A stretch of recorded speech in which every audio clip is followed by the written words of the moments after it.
दुनिया के लोग भगवान से कहते हैं, भगवान हमको अष्ट सिद्धि नवनिधि दे दो।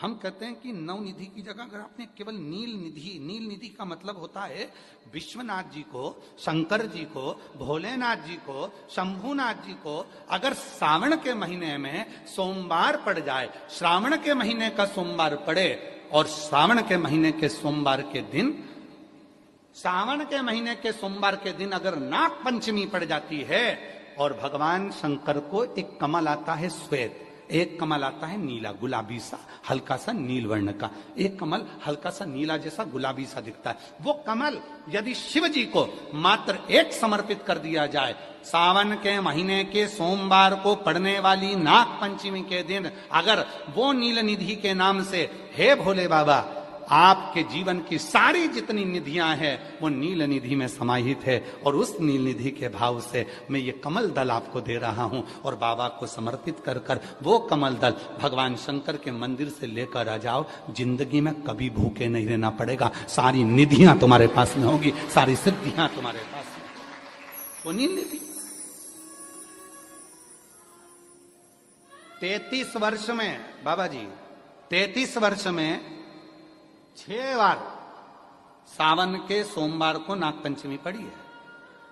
33 वर्ष, एक पड़ी थी 96 में, एक पड़ी थी 99 में, एक पड़ी थी 2012 में, एक पड़ी थी 2019 में, एक पड़ी थी 2023 में, और अब इस वर्ष भी 2026 में सावन के सोमवार को 17 तारीख को बाबा की ये शिवरात्रि फिर पड़ रही है, वापिस नागपंचमी पड़ रही है, वापिस नागपंचमी पड़ रही। सावन के सोमवार पर पड़ने वाली नाग पंचमी को निधि पंचमी कहा जाता है, नील निधि पंचमी। भले वो नाग पंचमी है पर वो इतनी निधि दे देती है। क्यों कहते हैं महाराज, आपने देखा होगा चंद्र ग्रहण सूर्य ग्रहण होते हैं तो लोग शंकर जी के मंदिर में बैठकर तप करते थे, अघोरी तप करते थे, साधना तप करते थे। अब ये संसार का मनुष्य कोई अघोरी तो है, संसार का मनुष्य अघोर व्रत तो धारण करता नहीं है। संसार का मनुष्य तो बेचारा घर में डूबा रहता है, परिवार में डूबा रहता है, काम में डूबा रहता है। तो इसको निधि कैसे प्राप्त हो, इसको वो हीरा कैसे मिल जाए, इसको वो फल कैसे मिल जाए, तो उसके लिए स्वयं देवाधिदेव महादेव की कथा कहती है, स्कंद पुराण वर्णन करती है, शिव पुराण वर्णन करती है। सावन के महीने में जब सोमवार पड़े, सोमवार के दिन नाग पंचमी पड़े, नाग पंचमी के दिन जो नील पुष्प भगवान शिव को कमल का समर्पित कर देता है और उसी कमल के पुष्प को नील निधि के रूप में लेकर आ जाता है, उसके पास में कभी जिंदगी में ना अष्ट सिद्धि की कमी होती है ना नव निधि की कमी होती है। उसका वैभव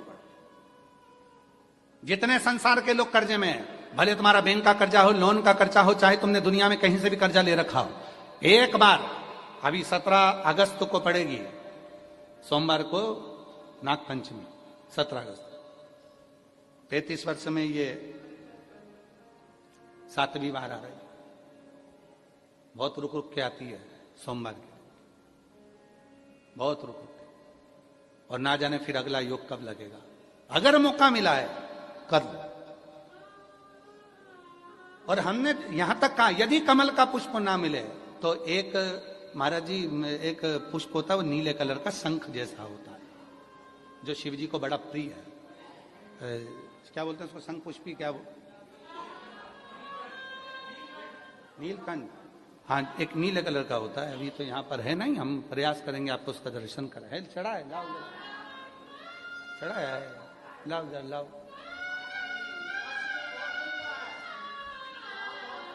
अच्छा यहाँ मिलता है, अच्छा हाँ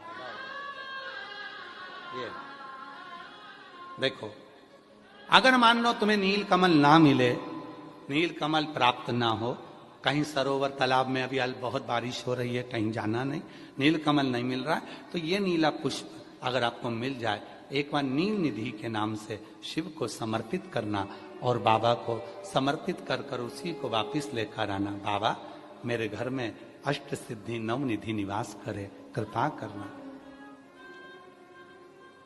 1 साल के अंदर आप सब पत्र में लिखकर भेजोगे, कि आपको किसी के दरवाजे पर हाथ फेराने की जरूरत नहीं पड़ेगी। भगवान जो वैभव देगा वो देखते बनेगा।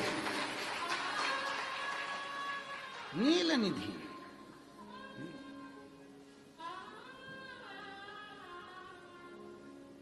कौन सा दिन है बोलो जरा?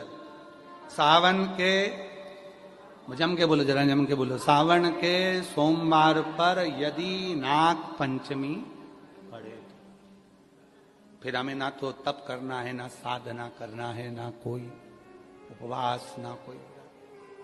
और एक और चीज बड़ी सुंदर लिखी है महाराज, नील निधि, ध्यान दीजिएगा।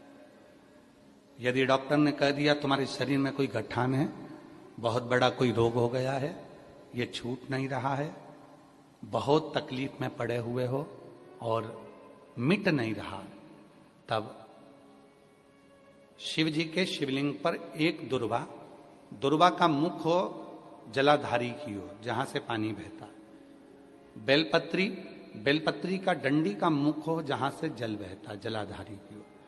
और दो छोटी छोटी कटोरियों में यदि सावन महीने के सोमवार की नाग पंचमी पर अगर दूध चढ़ाया जाता है और उसको दूध चढ़ी हुई बेलपत्री और दुर्वा दोनों को लेकर आया जाता है, दुर्वा सुबह के समय द्वितीय दिवस में, जिस दिन चढ़ाओगे उस दिन नहीं, द्वितीय दिवस में उसको सुबह सुबह चबाकर खा लीजिए।